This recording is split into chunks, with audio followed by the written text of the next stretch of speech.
আমি একদিন জিজ্ঞেস করলাম, ভাই আপনার 4 রাকাত নামাজে একদিন 2 দিন না প্রতিদিন একই অবস্থা দেখি, 15 মিনিট 20 মিনিট সময় লাগান। আমার অফিসে একবার উনি বেড়াইতে আসলেন, আমরা সুহরের পরে সুন্নত পড়ে চলে আসছি, মিটিং আছে, উনি দেখে নামাজ পড়তে পড়তে শেষ না। আমি বললাম, ভাই অনেক নামাজ পড়ছেন না? এখন না, ওই 2 রাকাত সুন্নতিতে পড়ছি। তো 2 রাকাত সুন্নত তো আমরাও পড়লাম, আমাদের যদি 5 মিনিট 7 মিনিট লাগে, আপনার 15 মিনিট কেমনে লাগে?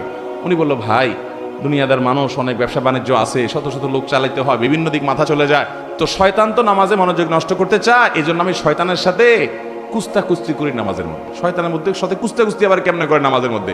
কুস্তাকুস্তি করলে নামাজ হবে নাকি?